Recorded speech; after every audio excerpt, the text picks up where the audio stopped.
racism and everything in Cleveland Heights, and we've been going through that. And I look at Cleveland Heights as being a city that's, I wouldn't call it as much racist as I call it cliquish. And it's very cliquish. You got very different groups of people. You got Orthodox Jews who are one group of people. Then you got Jewish people who are just people out there. You got black people that are out there. You got gay people that are out there. And all of these people are cliques.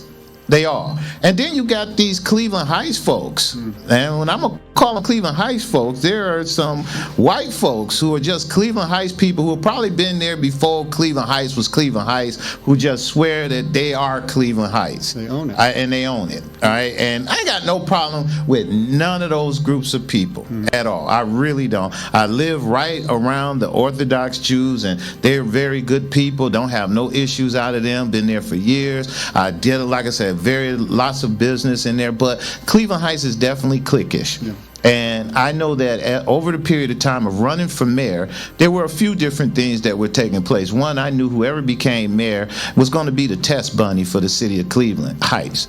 Because either you was going to go in there and do a great job, or you was going to go in there and do a terrible job. Nobody really wanted to run for the job right away, because it was that. If you go in there and screw up, I can run the next time and say I'm running because he screwed that so up so bad. About that when you first came in, and I told you.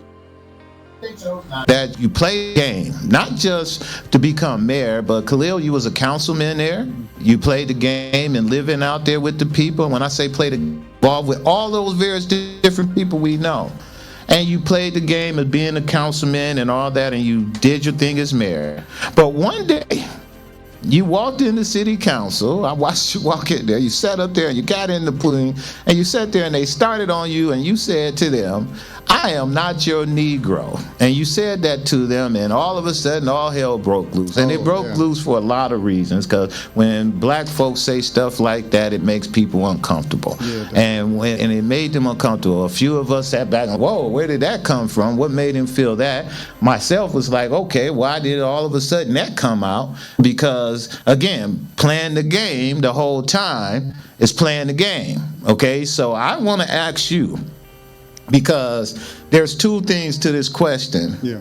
One is that I believe that people use anti-Semitic as a way of a word that they throw out there all the time to say something was anti-Semitic that may not have been. Yeah. But I'm saying it in the same context that people looking at you are saying you threw out the race card. That's what they say. Really quick, because you said that I'm not your Negro. So I look at it because there were people who came after you who said something that your wife said or whatnot was anti-Semitic. Whether it is or not, I particularly didn't see that in it. But I can see how somebody who say, if you said something negative to me and it hurt my feelings, I'm one of those people, I'll say, okay, I hurt your feelings. All right, if I mean it or not, if you came to me and you say I hurt your feelings, unless you really did something, I can't see myself not saying I apologize for hurting your feelings. So I want to ask you, with knowing all of that, what was going through your mind that day? And what was it that made you really get to the point that you felt that this was something I need to say, and why did you say it? All right, so I'm going to try to do this as fast as possible. But I have been dealing with these issues and these people for 10 years of elected service in Cleveland Heights. Okay. More than 10 years at this point, a little bit more.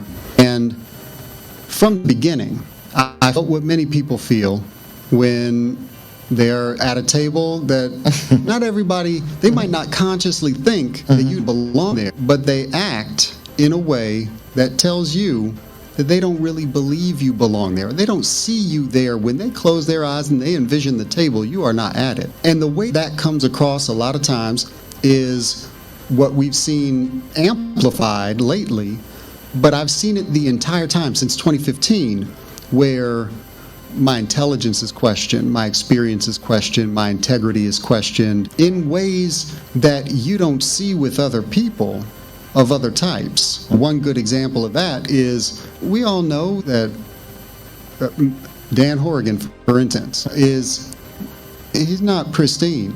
The issues with First Energy and the Jalen Walker stuff, this man is not pristine. But another resident of Cleveland Heights, Chris Quinn, who is the editor of the Plain Dealer, in making a comparison between me and this person who is accusing me of something while presenting no evidence of that something. He calls Dan Horrigan an esteemed statesman or something like that, as compared to me, who is obviously not. Now, there could be a variety of reasons why Chris Quinn might think that Dan Horrigan is esteemed in some way. Now, I know why I hired him. I hired him based on his statements to me that he did not follow through on. But Chris Quinn thinks that this man is esteemed for some reason. Now, that sends a signal to me. It doesn't tell me anything immediately specifically about Chris Quinn and his biases around race or anything like that. But I will say this. You've got council members who repeatedly call into question my experience doing budgets, for instance. So if I'm working through a budget and I'm working with really experienced and qualified people to do that work, and we are fixing the problem, going through a great deal of effort to fix the problem, to provide them with information, so on and so forth, and I'm giving them that information, and I am actually being much more transparent than anybody has ever been relating to council around budget, giving them more information than anybody's ever received before. And when I do that, I'll give you a good example. Jim Posh is a council member, a former school board member, and he was called out by a resident for basically implying that I'm unqualified, lazy, and a liar. And that resident stood at the lectern in city council chambers and said, "Those are anti-black tropes right there." Oh, so it's a stupid, lazy nigger? That's what you're calling this man? You talk about his experience, you talk about his age. I'm not that young, but these people want to call me boy. Instead, sometimes they just call me by my first name, even though we've never spoken, that kind of thing. You know, they don't want to give me the respect of the title. Sometimes they do it very explicitly. Now, in those circumstances, where this is a repeated trend, where I'm being characterized in that way as though I don't have the experience, that I don't have the training and the education that I do, that I haven't crafted budgets before or done economic development deals, that I don't know what I'm talking about. These implications, they build on each other. And certainly they wear on a person. They do. And I've been experiencing that since 2015. Now, some people have watched all of those meetings. Some people have looked at that. Some people came in person before I started demanding that the committee meetings be filmed as well, until they finally put cameras in the executive conference room. There were people who came to meetings and saw me getting treated that way by people. It's a cast of characters around in the council. This is multiple iterations of council behaving this way. And they have wondered for years, how do you keep your cool?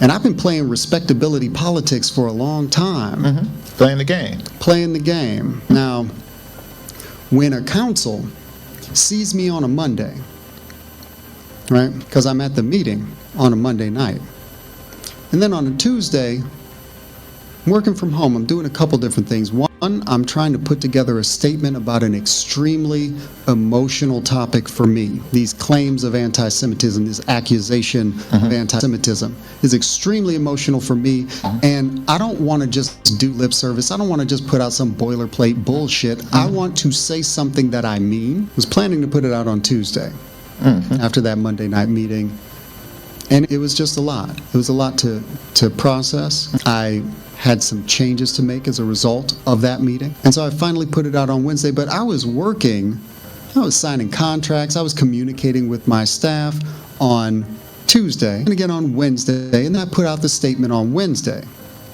At the same time, that same day, Wednesday, I'm putting out this statement.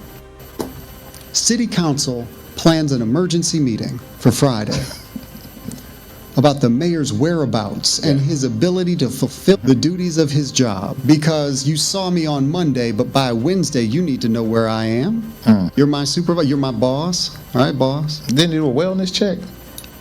Somebody, I think, did a public records request for some sort of report about a wellness check. Nobody asked me. There were people I was communicating with. If the police chief had called me Wow. I would have answered the phone because I answered the phone when the police They called, claim they you did a know. wellness check. I didn't see anybody do a wellness check. Wow. My point was, Tony Kuda sent me a text that just said, "Are you okay?" And I'm like, Tony, you don't give a damn if I'm okay. I'm not going to answer this question. Now, if Tony Kuda had sent a text that was actually more communicative than that, saying, look, we're hearing people who are concerned that you are not okay, and they are saying things that, advising us to wonder if you can still do this job. Oh, Are you all right? What's going on? Then that would have been something that I would have responded to, because that would have actually been honest. Instead, it was just, are you okay? And I know that Tony Kuda doesn't care if I'm okay. That's in our experience. But I put out a statement on Wednesday. So everybody knows I still exist. I'm still around. But they keep this meeting on the books about the mayor's whereabouts. And so I walked into that meeting, and it's funny, people have no idea about how city works and how rooms get booked. In response, because I think this is ridiculous, to hold a meeting about the mayor's whereabouts when you saw me on Monday. Are you supposed to be, you need a tracker on me? You put a collar on me? Right. You want to have a chip implanted to know where I am at all times? So I think it's ridiculous. And I schedule for the morning, and then there's a break where council is supposed to have this meeting in the executive conference room. So I schedule it up until the meeting is supposed to start. And then I schedule the room for after the meeting is supposed to end. And I set up a time where everybody can see where I am. We just live stream. I'm working from I heard the about conference that. room. He said you live streamed your whole day. And you know what I did? I sat in that conference room and I did what I do. Right. I do work. I had meetings. So I did my work and I did it. Okay, you want to know my whereabouts. Okay, this is the mayor's whereabouts. And then in that meeting, because I take very much offense to this idea that council is either my supervisor, which they are not. Under this form of government, they do not supervise me. That's correct. I do not work for the council. And that they need to know my whereabouts on a day-to-day basis. Or they want to have a discussion about how I can't fulfill my duties. No, that's some slave shit, and I'm not interested in that. For real. And so what I told them was, by no means is this council my overseer, and I am not your Negro.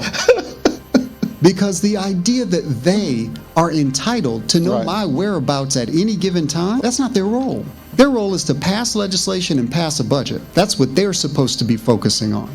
They're supposed